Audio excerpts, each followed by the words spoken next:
South Asia Human Geography. In this video, we will discuss the caste system, which is a system of social ordering that is a system of social strata, which is pretty unique to South Asia. Okay, so let's get started. Just really quickly, when we're doing an overview of the caste system, there are a couple of key concepts I want to make sure that you guys understand about it. One, of course, is that the caste system is very unique to South Asia. It's at one point in time was practiced by people in most places all over the world, if not officially, unofficially. But today, it's the only place that it's practiced most in South Asia today. So what the caste system is, it's a system of ordering of social classes in South Asia. And your status, your caste, is based on your caste deals with your social status. And your social status or your caste is based on your occupation. Now, the caste system, whatever caste you're in, you're inherited. And this is not what happens today necessarily, but once upon a time, your caste was inherited from your father. So whatever it is that your father and your caste deals with your occupation. So remember, you could not change caste. So whatever it is that your father did for a living, that determined what you would do for a living. So, for example, if your father was a doctor, or if your father was a scholar, then that determined, if you were a male, that would determine what your occupation would be. The same thing on the flip side, though, it would determine if your father worked as a day laborer, if he did construction work. That would determine what you would be. If you were a male, that would determine what you would be. Regardless of what your inclinations or your talents may lie, your caste would determine what it is that you did for a living.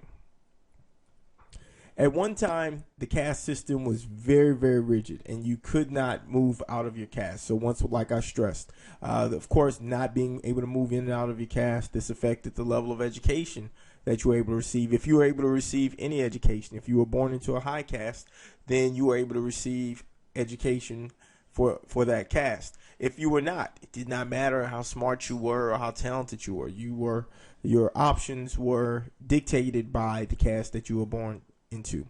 Sometimes the rules between castes were extremely rigid. Of course, people could not marry outside of their caste. So at one point in time, whatever caste, you can only marry people who are in your caste. So if you love someone and she was in a different social group or a different caste, you could not marry that person.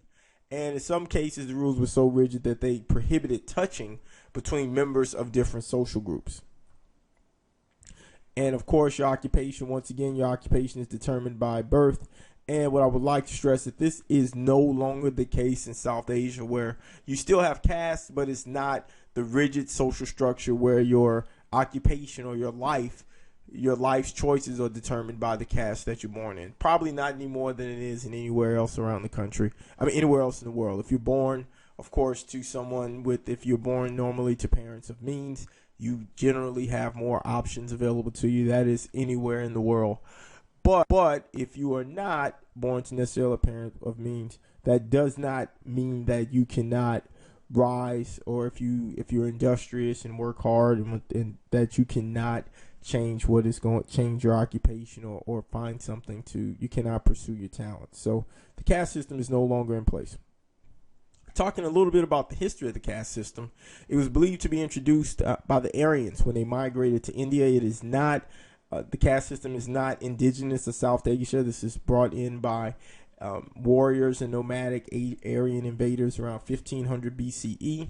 And it was believed initially that the caste system was not as rigid as it became under British rule. And we'll discuss the time of the British rule in South Asian history in a separate video, but just kind of keep that nugget with you. And if you take a look at this illustration, of course, what it is, it's an illustration of the different caste system. On top were the priests, next the warriors, and of course, this is as a triangle, and that indicates that the higher the caste, that is, the smaller the percentage of the people. So the top were the priests, the scholars.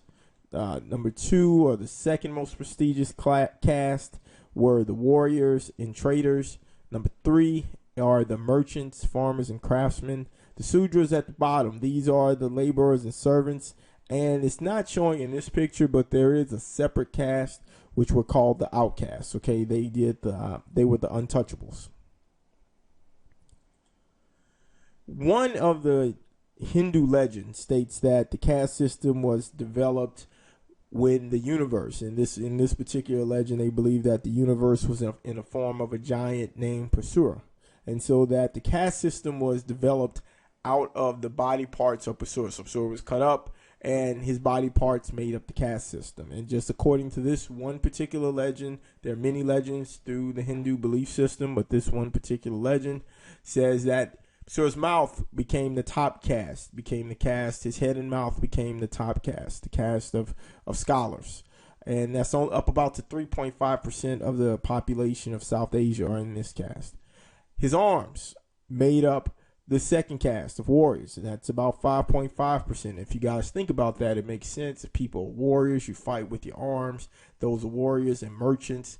That's about 5.5% of the population. 6% of the population were made up of traders or the business people. And that was about 6% of the population that's made up of his thighs and his feet. The people who touch the ground, the people who do the hard work, the laboring. If you think about the fact that your feet are what touches the ground, that makes sense. And that 52%, the caste of the feet the feet were made up of the Shudra caste. And that is about 52% of the population. The untouchables are called the Dalits. They make up approximately 16% of the population of Asia, and then there are others, about 8%, which is those are people who are not Hindu or who are not from that area. That's about 8% of the population. And once again, this is just the legend in Hindu. This particular one comes from the Rig Veda, and it concerns the origins of the members of the caste system. So please remember, highlight the answers to your homework learning targets. Answer any questions in bold lettering. Have a good evening. I'll see you in class.